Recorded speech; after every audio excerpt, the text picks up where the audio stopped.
Hi friends, എഫറാംഗ്ലീസിൻ്റെ പുതിയ വീഡിയോയിലേക്ക് എല്ലാവർക്കും സ്വാഗതം. അപ്പോൾ ഇന്നത്തെ നമ്മുടെ വീഡിയോ എന്ന് പറയുന്നത് ഫിഷിംഗ് അല്ല, ഫാമിംഗ് ആണ് കേട്ടോ. നമ്മുടെ പുതിയ വീട്ടിൽ ഒരു റംബൂട്ടാൻ വെക്കാനുള്ള പരിപാടിയാണ്. നമ്മുടെ ഈ പറമ്പിൽ ഇപ്പോൾ കണ്ടല്ലോ, പ്രത്യേകിച്ച് ഒരു പച്ചപ്പൊന്നുമില്ല, മൊത്തം തെളിഞ്ഞ് കിടക്കുകയാണ്. ഇവിടെ നിന്നിരുന്ന മരവും ഒക്കെ വെട്ടി കാടും ഒക്കെ വെട്ടി തെളിച്ചാണ് നമ്മൾ വീട് വെച്ചിരിക്കുന്നത്. അപ്പം നമ്മൾ ഒരു ചെടി കളഞ്ഞിട്ടുണ്ടെങ്കിൽ അതിന് പകരം വേറൊരു ചെടി വെക്കണം എന്നാണല്ലോ. അപ്പോൾ നമ്മൾ ഒരു റംബൂട്ടാൻ തന്നെ ആദ്യം വെച്ചേക്കാമെന്ന് വെച്ചു കേട്ടോ. നമ്മളിന്ന് റംബൂട്ടാൻ വാങ്ങിച്ചുകൊണ്ട് വന്നിട്ടുണ്ട്. ഇത് കണ്ടല്ലോ, ഇതാണ് നമ്മൾ വാങ്ങിച്ചിരിക്കുന്നത്. ഇത് N18 എന്ന് പറയുന്ന റംബൂട്ടാനാണ്. ഇത് ഞാൻ വാങ്ങിച്ചിരിക്കുന്നത് അപ്ടെക്കിൻ്റെ നഴ്സറിയിൽ നിന്നാണ്. ഹോം ഗ്രൗണ്ടിൻ്റെ പ്ലാന്റ് ആണ്. ഹോം ഗ്രൗണ്ടിൻ്റെ N18 എന്ന് ഉദ്ദേശിക്കുന്നത് ഇതിൻ്റെ 18 കായ ചേരുമ്പോഴത്തേക്കും 1 കിലോ ആകും എന്നാണ് N18 എന്ന് അവർ പേരിട്ടിരിക്കുന്നത്. ഇപ്പം നമ്മുടെ വാണിജ്യാടിസ്ഥാനത്തിൽ, അതായത് കച്ചവടത്തിനൊക്കെ വേണ്ടിയിട്ട് ഒരു ബിസിനസ് എന്നുള്ള രീതിയിലൊക്കെ വളർത്താൻ പറ്റിയ ഏറ്റവും ബെസ്റ്റ് വെറൈറ്റിയാണ് N18. എല്ലാവരും വീട്ടിൽ വെക്കുന്നതിൽ ഏറ്റവും ബെസ്റ്റ് വെറൈറ്റിയാണ് N18. ഇതുകൂടാതെ കുറേ വെറൈറ്റീസ് ഉണ്ട്. സീസർ എന്ന് പറയുന്ന റംബൂട്ടാനുണ്ട്. അത് വളരെ വലിയ വലിപ്പമുള്ള കായാണ്. അതൊരു 10 കാ വെച്ച് കഴിയുമ്പോഴത്തേക്കും തന്നെ 1 കിലോ ആകുന്നുണ്ട്. അതാണ് സീസർ. പക്ഷേ ഷെൽഫ് ലൈഫ് ഏറ്റവും കൂടുതലുള്ളത് N18 തന്നെയാണ്. സീസർ കൂടാതെ പിന്നെ ഉള്ളത് KG10, ബിഞ്ചായി, റോങ് റിയാൻ, സ്കൂൾ ബോയ്, മഹാർലിക, അങ്ങനെ കുറേ വെറൈറ്റീസ് ഉണ്ട്. ഞാനിപ്പം പറയാൻ വിട്ടുപോയിട്ടുണ്ടെങ്കിൽ ഡിസ്ക്രിപ്ഷനിൽ ആഡ് ചെയ്തേക്കാം. അപ്പോൾ അങ്ങനെ കുറേ വെറൈറ്റീസ് ഉണ്ട്. അപ്പോൾ ഉള്ളതിൽ ഏറ്റവും ബെസ്റ്റ് എന്ന് പറയുന്നത്, നമുക്ക് വളർത്താനായിട്ട് ഏറ്റവും ബെസ്റ്റ് എന്ന് പറയുന്നത് N18 തന്നെയാണ്. അപ്പോൾ നമ്മൾ N18 ആണ് വെക്കാൻ പോകുന്നത്. ഇതിപ്പോൾ ഞാൻ വാങ്ങിച്ചിരിക്കുന്ന ഒരു 350 രൂപ വിലയുള്ള ഒരു തൈയാണ്. ഇതുണ്ട്, ഇതിൻ്റെ കടവണ്ണം എന്നൊക്കെ പറയുന്നത് ഇത്രയും കടവണ്ണമുള്ള ഒരു നല്ല പ്ലാന്റ് ഒക്കെ ഞാൻ എടുത്തിരിക്കുന്നത്. ബഡാണ് ഇത്. നമ്മൾ ബഡ് പ്ലാന്റ് ഒക്കെ എടുക്കുമ്പോൾ മെയിനായിട്ട് നോക്കേണ്ടത് കടവണ്ണവും പ്ലാന്റിൻ്റെ ഗ്രോത്തുമാണ്. ഇതാണ് നമ്മൾ നോക്കിയത്, ഈ കടവണ്ണമാണ് നോക്കിയത്. പിന്നെ ഞാൻ ഇതിവിടെ വെച്ചിട്ട് കട്ട് ചെയ്തിരിക്കുന്നതാണ്, ബ്രാഞ്ചസ് ആയിട്ട് വളരാൻ വേണ്ടിയിട്ടാണ്. നമ്മൾ വീടിൻ്റെ ഫ്രണ്ടിൽ വെക്കാനൊക്കെ നോക്കുമ്പോഴത്തേക്ക് ഒരുപാട് ഹൈറ്റ് പോകാതെ ബ്രാഞ്ചസ് ആയിട്ട് വളരുവാണെങ്കിൽ നല്ലതാണ്. അപ്പോൾ അതിനെ നമ്മൾ കട്ട് ചെയ്തിരിക്കുന്നത്. അപ്പോൾ നമ്മൾ ഇതിനെ ഇനി കുഴിയെടുത്ത് വളമൊക്കെ ചേർത്ത് മിക്സ് ചെയ്തിട്ട് ആ കുഴി സെറ്റാക്കി അവിടെ കുഴിച്ച് വെക്കും. അപ്പോൾ നമുക്ക് നേരെ വീഡിയോയിലേക്ക് പോകാം. അപ്പോൾ നമ്മൾ വീടിൻ്റെ ഏകദേശം ഫ്രണ്ട് സൈഡിലായിട്ട് നമ്മൾ ഇവിടെയാണ് റംബൂട്ടാൻ വെക്കാൻ ഉദ്ദേശിക്കുന്നത്. നേരെ ഫ്രണ്ടിൽ നട അടച്ച് വെക്കുന്നില്ല, നമ്മൾ കുറച്ചും കൂടി നീക്കിയാണ് വെക്കാൻ ഉദ്ദേശിക്കുന്നത്. അപ്പോൾ ഇവിടുന്ന് ഇതിപ്പോൾ നമ്മുടെ ഭിത്തിയാണ്. അപ്പോൾ ഇതിൻ്റെ കുറച്ച് വേരോട്ടം ഉണ്ടാവും, കുറച്ച് ചെടി സ്പ്രെഡൊക്കെ ആയിട്ട് പോകും. അപ്പോൾ നമ്മൾ അങ്ങ് സൈഡ് ചേർത്ത് വെക്കാതെ കുറച്ചും കൂടി നീക്കി വെക്കാൻ പോകണേ. നമ്മളിവിടെ ചതുരത്തിൽ ഒരു കുഴി എടുത്തിട്ടാണ് വെക്കാൻ പോകുന്നത് കേട്ടോ. റംബൂട്ടാൻ വെക്കുന്നത് നല്ലപോലെ വെയിൽ കിട്ടുന്ന സ്ഥലത്ത് വേണം. അപ്പോൾ ഇത് നമ്മുടെ വീടിൻ്റെ ഏകദേശം കിഴക്ക് ഭാഗമാണ്, നല്ലപോലെ വെയിൽ കിട്ടുന്ന സ്ഥലമാണ്. അപ്പോൾ ഇന്നലെ നമ്മൾ കുഴിയൊക്കെ എടുത്തുകൊണ്ടിരുന്നപ്പോൾ നല്ല അടിപൊളി ഒരു മഴ പെയ്തു. അപ്പോൾ നമ്മൾ അവിടെ വെച്ച് നിർത്തിയായിരുന്നു. അപ്പോൾ ഇന്ന് രാവിലെ ആ കുഴി നമ്മൾ ശകലം വലുതാക്കിയിട്ടുണ്ട്. കുഴി എടുക്കുമ്പോൾ 2 അടി നീളം, 2 അടി വീതി, 2 അടി താഴ്ച, അതാണ് ഏറ്റവും ബെസ്റ്റ് കേട്ടോ. നമ്മൾ ഇപ്പോൾ ഓരോ അടി വീതിയിൽ ഒരു സമചതുരം പോലെയാണ് നമ്മൾ കുഴിച്ചിരിക്കുന്നത് കേട്ടോ. ഇതിലേക്ക് നമ്മൾ നേരെ ചെടി വെച്ചിട്ട് മണ്ണിട്ട് മൂടുമല്ല. ഇതിൽ നമ്മൾ കുറച്ച് ചാണകപ്പൊടി, ഇത് കമ്പോസ്റ്റാണ്, കരിയില കമ്പോസ്റ്റൊക്കെയാണ്. ആ കമ്പോസ്റ്റ്, അതുപോലെ ഇത് വേപ്പും പിണ്ണാക്ക്, ഇത് എല്ലുപൊടി. അപ്പോൾ ഇതെല്ലാം കൂടെ കുറേശ്ശെ ചേർത്തിട്ട് മണ്ണ് മിക്സ് ചെയ്ത് വെച്ചിട്ടാണ് ചെടി നടാൻ പോകുന്നത്. നമുക്കിതൊന്ന് മിക്സ് ചെയ്യാം. അപ്പോൾ ചാണകപ്പൊടിയാണ് വേണ്ടത്. പക്ഷെ നമുക്ക് കിട്ടിയിരിക്കുന്നത് ശരിക്കും ചാണകപ്പൊടിയല്ല, ഇത് കട്ടയായതാണ് കേട്ടോ. അപ്പോൾ നമുക്ക് ഏതായാലും ഇതങ്ങോട്ട് ഇടാം. ഇതൊരു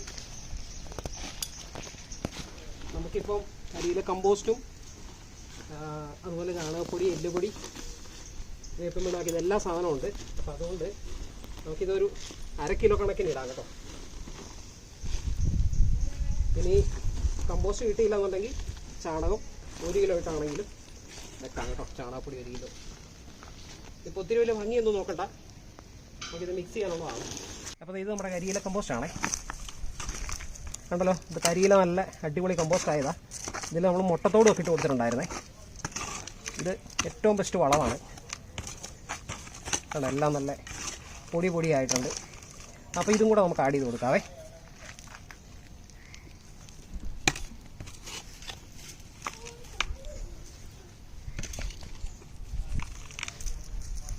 ഉണ്ടല്ലോ, ഇതും ഒരു 1/2 കിലോ കണക്ക് കേട്ടോ.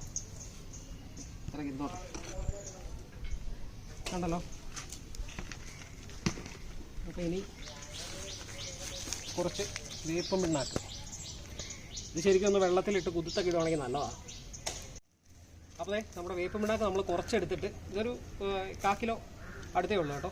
കുറച്ചെടുത്ത് വെള്ളത്തിൽ കുതിർത്തിട്ടിരിക്കുക. ആ സമയം കൊണ്ട് നമുക്ക് എല്ലുപൊടി ഒന്നും അധികം വേണ്ട,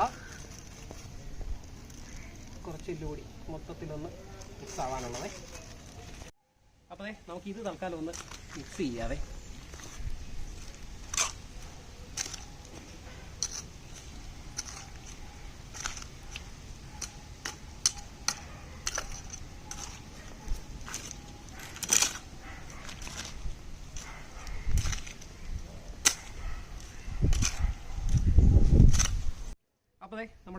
പിണ്ണാക്ക് കുതിർത്തത് അതും കുറച്ചിട്ട് കൊടുക്കുവാണേ. നമുക്ക് ഈ കുതിർത്തതിൻ്റെ കുറച്ച് വെള്ളവും കൂടെ ഒഴിച്ചു കൊടുക്കാം കേട്ടോ. വേപ്പും പിണ്ണാക്ക് ഒക്കെ വേരിനൊരു ഗാർഡായിട്ട് നിൽക്കാം കേട്ടോ. വേരിൽ പ്രശ്നങ്ങളൊന്നും വരാതെ. അപ്പോൾ വേപ്പും പിണ്ണാക്ക് ഇട്ടതും കൂടെ നമ്മൾ മിക്സ് ചെയ്ത് കൊടുക്കുവാണേ. അപ്പോൾ നമ്മൾ കൂട്ടി വെച്ചിരിക്കുന്ന ഇത് തിരിച്ച് കുഴി മൂടാൻ പോവാണേ. ഈ കുഴി മൂടിയിട്ട് ഇതിൻ്റെ നടുക്കൊരു പിള്ളക്കുഴി എന്ന് പറയും, ഒരു ചെറിയ കുഴി ഉണ്ടാക്കിയിട്ട് അതിനകത്താണ് വെക്കുന്നത്. അപ്പോൾ മിക്സ് ചെയ്ത് നമ്മളിട്ട് മൂടുവാണേ. ഉണ്ടല്ലോ, അത്യാവശ്യം കുഴപ്പമില്ലാത്ത രീതിയിൽ മിക്സ് ആയിട്ടുണ്ട്. എല്ലാം കൂടെ കലർന്ന് തന്നെയാണ് വീഴുന്നത്. ഇതിൽ ചെറിയ കല്ലൊക്കെ വന്നാലും കുഴപ്പമൊന്നുമില്ല. ഇതിലിപ്പോൾ ചെറിയ കല്ലൊക്കെ ഉണ്ടെങ്കിലും അതിൻ്റെ വേരോട്ടത്തിനൊക്കെ സഹായമായിക്കൊള്ളുന്നത്.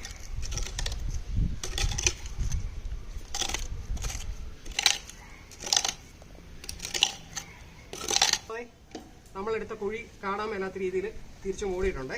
ഇപ്പോൾ ആ മിക്സ് ചെയ്ത മണ്ണിട്ടാണ് നമ്മൾ കുഴി മൂടിയിരിക്കുന്നത്. അപ്പോൾ ഇതിനകത്ത് നമ്മളൊരു പിള്ളക്കുഴി എടുത്തു. ആ ചെടി മണ്ണോടുകൂടി, ആ ഇരിക്കുന്ന മണ്ണോടുകൂടി താത്തു വെക്കാനും പാത്രമുള്ള നടുക്ക് ചെറിയൊരു കുഴി എടുത്ത് അതിനകത്ത് വെക്കും കേട്ടോ. അപ്പോൾ നമുക്ക് ചെറിയൊരു കുഴി എടുക്കാം. കണ്ടല്ലോ, ഇതിനകത്താണ് നമ്മൾ വെക്കുന്നത് കേട്ടോ. അപ്പോൾ ഇത് ഈ കവറിൽ നിന്ന് പെട്ടെന്ന് ഇളകി വരാൻ വേണ്ടിയിട്ട് നമ്മളിതിൽ നിറച്ച് വെള്ളം ഒഴിച്ച് കൊടുക്കുക കേട്ടോ. അപ്പോൾ നമ്മൾ ഈ കവർ കട്ട് ചെയ്തെടുക്കുക കേട്ടോ.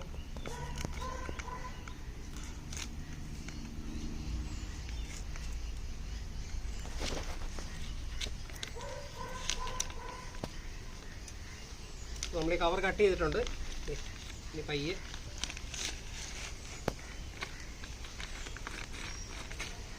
കവർ മാറ്റി എടുത്തിട്ടുണ്ടേ. ഇതാട്ടോ, ഇതിൻ്റെ സൈഡിലൊക്കെ വേര് കണ്ടോ, നല്ലപോലെ വേര് വന്നിട്ടുണ്ട്.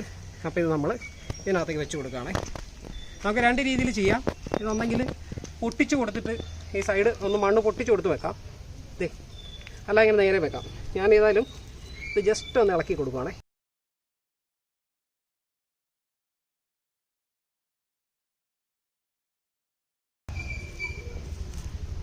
ഇത്രയേ ഉള്ളൂ, വലിയ കാര്യമൊന്നും ചെയ്യുന്നില്ല. അപ്പോൾ ഇത്രയും വെച്ചിട്ട് ഇനി നമ്മൾ തിരിച്ചിട്ട് മൂടുവാണേ.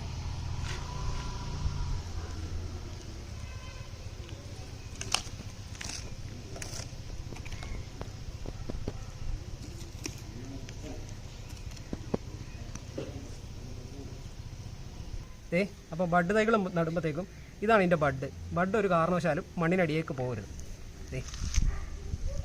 അപ്പം അതിങ്ങനെ പൊക്കത്ത് നിൽക്കട്ടെ. പിന്നെ നമുക്ക് ഈ മണ്ണ് ഇടിച്ചുറപ്പിക്കണ്ട, പക്ഷെ എന്നാലും ചെറിയൊരു ഉറപ്പ് വേണം കേട്ടോ. റംബൂട്ടാൻ്റെ ചുവട്ടിൽ വെള്ളം കെട്ടി നിൽക്കാൻ പാടില്ലെന്നാണ്. ഓക്കെ, അപ്പോൾ നമ്മൾ ചെറുതായിട്ടൊന്ന് ഉറപ്പിച്ച് കൊടുക്കുവാണേ. അപ്പോൾ നമ്മൾ റംബൂട്ടാൻ നട്ട് കേട്ടോ. അപ്പോൾ ഇതിന് നേരത്തെ നമ്മൾ വേപ്പും പിണ്ണാക്ക് കുതിരാനെടുത്ത വെള്ളം ഉണ്ടോ, ആ വെള്ളം ഒന്ന് ചുവട്ടിൽ ഒഴിച്ച് കൊടുക്കുവാണേ. വേപ്പും പിണ്ണാക്ക് നമ്മൾ മണ്ണിൻ്റെ കൂടെ ആഡ് ചെയ്തിട്ടുണ്ട്. ഇതിപ്പം അത് കുതിരാൻ ഉപയോഗിച്ച ആ വെള്ളമില്ലേ, ആ വെള്ളം ഡൈല്യൂട്ട് ചെയ്ത് ഒഴിച്ച് കൊടുത്തിരിക്കുന്നതാണേ. അപ്പോൾ നമ്മൾ റംബൂട്ടാൻ നട്ട് കേട്ടോ. ഈ രണ്ടുമൂന്ന് കല്ല് വെച്ചിരിക്കുന്നത് എന്താണെന്ന് വെച്ച് കഴിഞ്ഞാൽ നമ്മുടെ പിള്ളേരോ അല്ലെങ്കിൽ വണ്ടി ഇങ്ങോട്ട് കയറ്റുമ്പോഴോ ഒക്കെ തട്ടാതിരിക്കാൻ വേണ്ടി വെച്ചിരിക്കുക കേട്ടോ. അപ്പോൾ നമ്മൾ റംബൂട്ടാൻ നട്ടിരിക്കുകയാണ്. ഇനി നമുക്കിങ്ങനെ ഓരോരോ ചെടികൾ കൊണ്ടു നടണം. അപ്പോൾ നമ്മുടെ വീഡിയോ ഇഷ്ടപ്പെട്ടാൽ ലൈക്ക് ചെയ്യാനും നിങ്ങളുടെ അഭിപ്രായങ്ങൾ കമൻറ്റ് ചെയ്യാനും മറക്കരുത്. പുതിയൊരു വീഡിയോ ആയിട്ട് വീണ്ടും കാണുന്നവരെ ബൈ.